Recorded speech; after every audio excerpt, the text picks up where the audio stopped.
Drills, if designed correctly, can provide familiarization training and improve situational awareness and decision-making.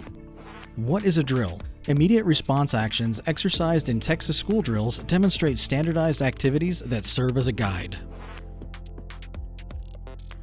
Drills and exercises show children that adults take their safety seriously and that they should as well.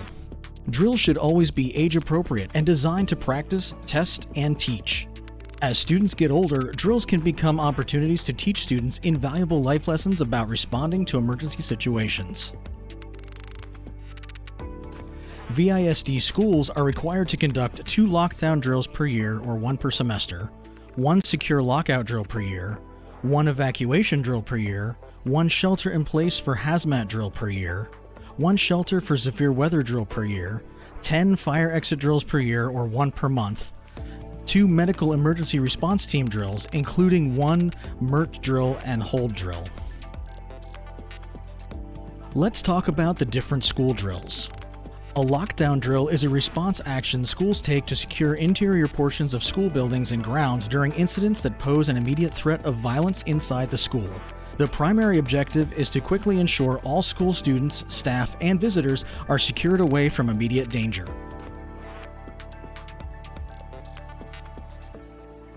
Lockdown drills should not be conducted unannounced, and every effort should be made to ensure that both students and staff are aware that it is a drill. Staff should be encouraged to consider the scenario and to visualize their response. Students should be encouraged to follow directions and be prepared to act based on the instructions of adults. A secure lockout drill is a response action schools take to secure the perimeter of school buildings and grounds during incidents that pose a threat or hazard outside of the school building. Secure lockout uses the security of the physical facility to act as protection to deny entry. Like lockouts, secure lockout drills should not be conducted unannounced, and every effort should be made to ensure that both students and staff are aware that it is a drill. Secure lockout drills should include a reverse evacuation, when applicable, that rapidly suspends outdoor activities and brings students and staff inside the building while securing the building envelope. During these drills, students may continue to receive instruction inside the building. An evacuation drill is a response action schools take to move students and staff quickly from one place to another. The primary objective of an evacuation is to ensure that all staff, students, and visitors can quickly move away from the threat. Evacuation examples include a bomb threat or internal gas leak. Evacuation drills can practice evacuating the building due to a dangerous situation and can be used to practice staging students to leave the campus, either on foot or via buses. Campuses should consider staff activities that will assist in parent-child reunification efforts. Evacuation drills might also practice preparing for a walking relocation. A shelter-in-place for hazmat drill is a response action schools take to move students, staff, and visitors indoors quickly, perhaps for an extended period of time because it is safer inside the building than outside. Affected individuals may be required to move to rooms without windows or to rooms that can be sealed. Shelter-in-place for hazmat examples include train derailment with chemical release or smoke from a nearby fire. Campuses should consider pre-identifying safer areas such as interior spaces with no limited ventilation, access to water, and when possible, restrooms. SIP for hazmat drills may include simulated sealing of doors, windows, or other openings to prevent the exchange of air with the outside.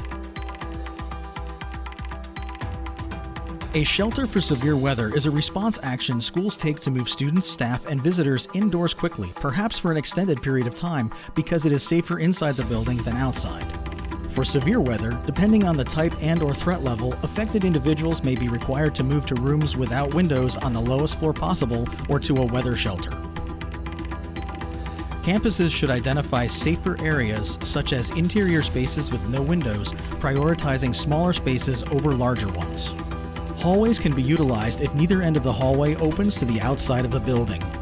Practice relocating students from large rooms such as cafeterias and auditoriums, as well as from portable buildings and outdoor areas. Fire exit drills are a method of practicing how a building would be vacated in the event of a fire. The purpose of fire drills in buildings is to ensure that everyone knows how to exit safely and as quickly as possible.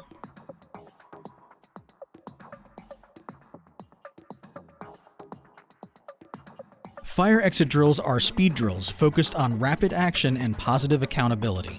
Local fire codes may require drills to be conducted at certain times, such as within the first 10 school days, or in certain ways, such as conducting a drill with an obstructed exit.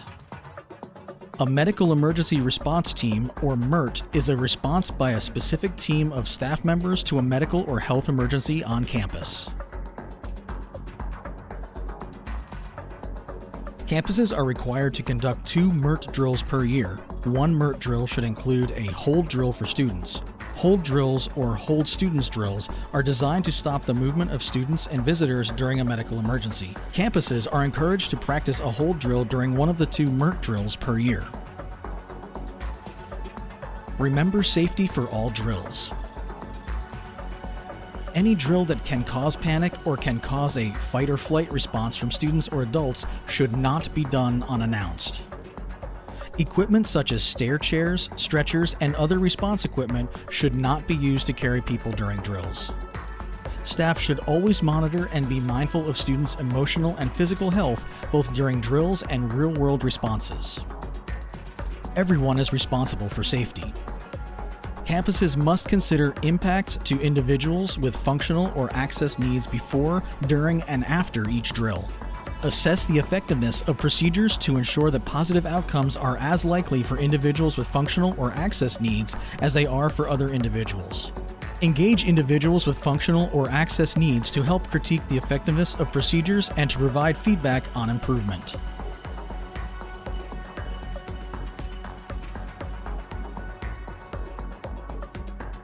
Your drill team should include the following: drill coordinator, responsible for drill planning and execution, often an administrator, responsible for documenting the exercise scenario and goal, the best practices identified, and lessons learned. Safety is the primary responsibility. May assemble a small planning team. Evaluators and observers. Evaluate whether objectives are achieved. Monitor for safety issues. Controllers, not always needed for drills. Provide guidance and keep drills and exercises on track. You want to ensure you are conducting an effective drill. Things to do are scheduling a drill. Generally, it is important to consider dates and times that will have the least impact on the educational environment. As a campus progresses, they may elect to conduct some drills during more challenging times. Conducting a severe weather drill during intake. Conducting a secure lockout while an outdoor event is taking place, at the end of the event, or during class transitions. Some drills can be combined for efficiency.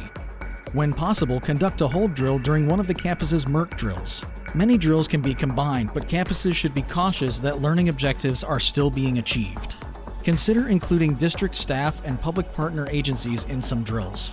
Ensure that partners are advised of drills if they are on campus, particularly lockdown and secure lockout drills. Designing a drill. Scenarios are essential to student and staff learning. Reasonable scenarios give staff information on which to make decisions, recognize challenges or gaps, and ultimately make improvements. Scenarios should be age-appropriate and should help students understand the reasoning for the drill and how they can correlate the response activities to their daily lives and future. Scenarios should be designed to allow staff to visualize the results of different actions or how different circumstances might impact their actions. Scenarios are important to defining objectives. Each drill should have at least one objective and no more than 2. SMART objectives are SMART: specific, measurable, action-oriented, realistic, time-defined, and time-bound. An example of an insufficient objective: evacuate when the bell rings. An example of a SMART objective: evacuate all occupants and conduct accountability within 3 minutes of the bell sounding, and if applicable, locate all unaccounted within 2 minutes or 5 minutes total. Conducting a drill. Notification is an important component of success. Remember that lockdowns and secure lockout drills should not be conducted without notice to all participants. Fire exit drills are sometimes conducted with limited notice. However, notifications may still need to be made, such as to the local fire department or to district leadership. Even if a no-notice drill is conducted, the actual drill communication should include, "This is a drill." While many drills may not require a robust team to be carried out, at least one evaluator should be assigned to evaluate the completion of the objectives. The drill coordinator should constantly monitor for safety issues, as should all staff and students when age appropriate. Any safety issue observed should result in an immediate stoppage of the unsafe activity. All staff should have the authority to stop the drill immediately.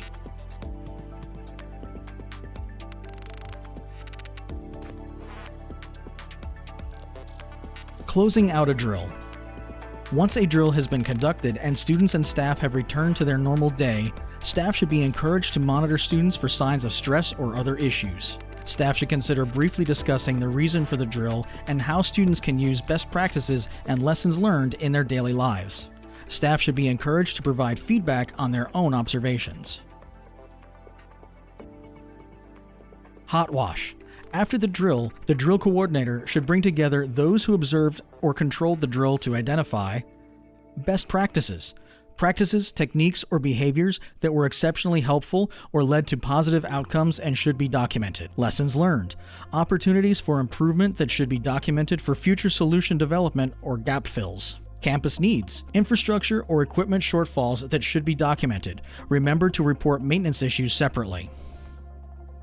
Drill reports should be submitted in Eduforia. Include all fields if applicable. Be sure to document best practices and lessons learned of significance. MERT drills must be reported by the campus nurse to the health coordinator. Fire exit drills must be reported in Eduforia and must be marked on the campus fire exit drill form. Contact administration to get your Eduforia drill reporting link or assistance in drill reporting or past drill response access. Lastly, document the drill. We are here for you.